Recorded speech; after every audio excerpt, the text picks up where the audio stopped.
Well, hey there. Welcome to the Movie Review Mom YouTube channel. And if this is the very first time you've been here, yay, you found me. I'm so glad. My goal is to give you the heads up on filmmaking quality and content so that you can make the best decision as to whether or not you want to spend time or money or both watching a specific film. So the specific film I'm reviewing today is called the Super Mario Brothers movie. This very colorful tribute to the popular video game is now available in select theaters. The movie is rated PG and is an hour and 32 minutes. My movie review mom grade for this film is an A minus. I thought it was adorable, but I'm getting ahead of myself. I'm going to give you an overview in a nutshell. Then I'll point out things I liked and didn't like, as well as offer tips for parents, themes worth talking about, interesting lines, funny lines, and even recommendations for other films that are sort of similar that I think you'll also really like if you like this one. You ready to begin? In a nutshell. First of all, can you believe I have never played any of the Mario Brothers games? It's true. I have 4 sons, so it definitely was played in my home for many years. I tried playing it once, but that was back when my kids were out for blood and absolutely did not let me win just to humor me. They would kill me within minutes and just laugh. And I'm like, you guys. And they would just laugh and, they didn't want me in the room playing with them. I don't know. Anyway, I did notice that whether they had, my sons had guy friends over to play or girlfriends over to play, to hang out, everybody wanted to play the game. I spent a lot of money on Nintendo over the years.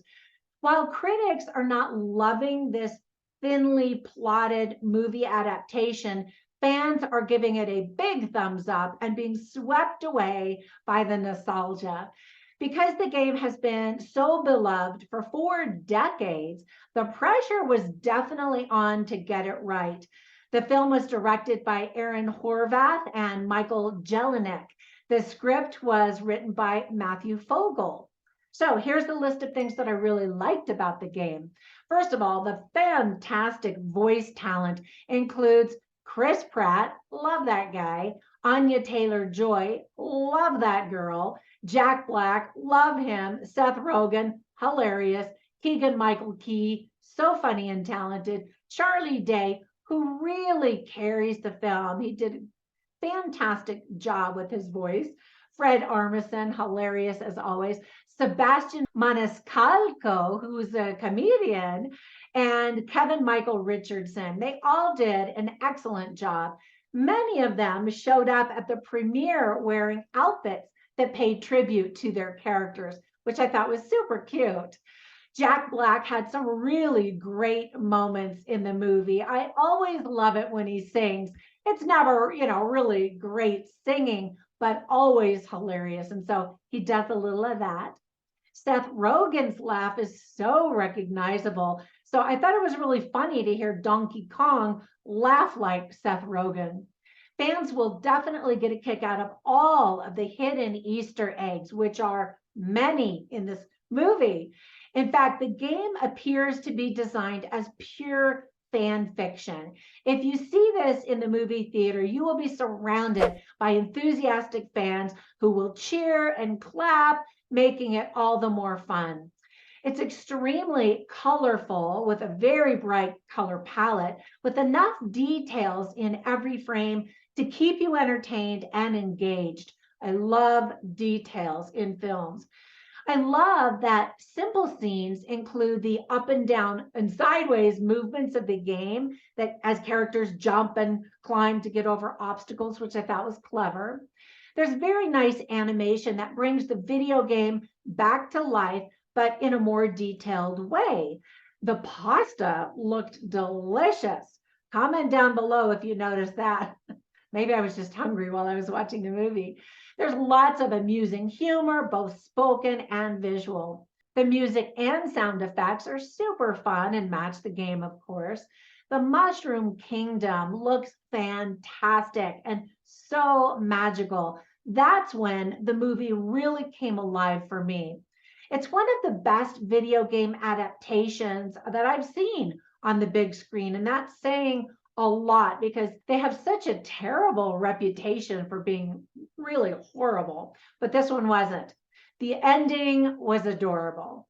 All right, now with all of that praise, there were a few things that I didn't like so much. So first of all, there's no real character growth. The characters kind of stay the same despite having many adventures and challenges.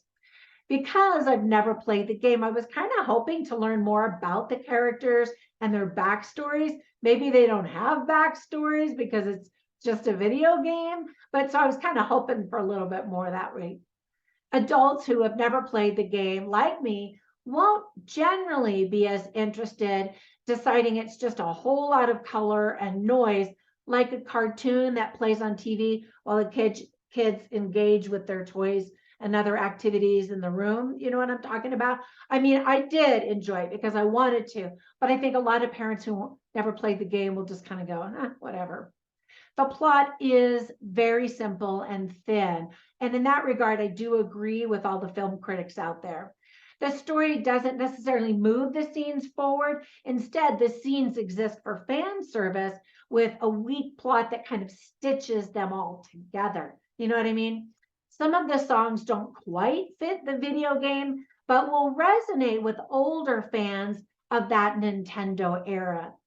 Now, I wanted to see all of the details and the backgrounds in every frame, but they're often blurred so that we're just really focused on the main character. I don't think that's how it was in the game, so I thought that that was an interesting choice. Now, let me give you some tips for parents because kids are definitely going to be interested in this. First of all, there is talk of killing someone. There is some light profanity, lots of destruction, and people and creatures in perilous situations. Now, that's not unlike the video game. Some of the themes that are illustrated well in the movie are friendship, brotherhood, teamwork, love, marriage even, and loyalty. So I always like to write down funny lines and interesting lines to kind of give you a taste and a feel for the movie and also the quality of dialogue and that kind of thing. I have all of them written on my website, moviereviewmom.com, so you can check them all out there, but I'll share a few of them with you right now. So Luigi, who's voiced again by Charlie Day, says, "You just got Luigi'd." And that's kind of a running gag throughout the entire film.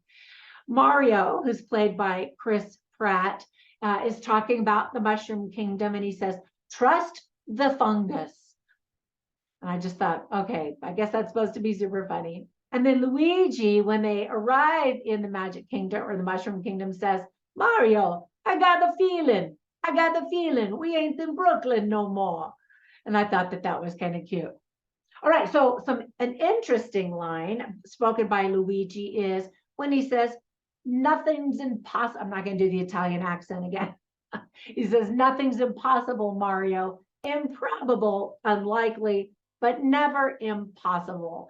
And I thought that that was cute. And I just love their cute, positive attitudes and how they just never gave up. You know, they kept going and like the video game, they just keep going and going and going. And that's actually a lesson for all of us. All right, so let me give you some recommendations before we end today's little video. I instantly thought of several videos. One that most recently is Sonic the Hedgehog. My kids definitely played those video games and have watched both of those movies. So if you haven't, check them out. I really enjoyed the first one because I got to learn and love the character. The second movie just sort of dove right into the character, assuming you already knew who Sonic the Hedgehog was, and then just had adventures and stuff. So out of the two, I preferred the second one. Another video game movie adaptation is Ratchet and Clank. I don't know if my kids ever played that one. If they did, I don't remember hearing them talk about that one so much. And then if you are just a video game aficionado in general, check out the movie Ready Player One. Now, I am not a big video game player, but there were so many video games I recognized in that movie simply because they were always playing in my house of four sons, as you can imagine. And I actually liked the movie. I thought it was well done. All right, thank you so much for spending some time with me. I hope that if you watch this movie, that you get a kick out of it. Even without being a big fan, I got a kick out of it. Have a fantastic day, and I will catch you in the next one. Bye for now.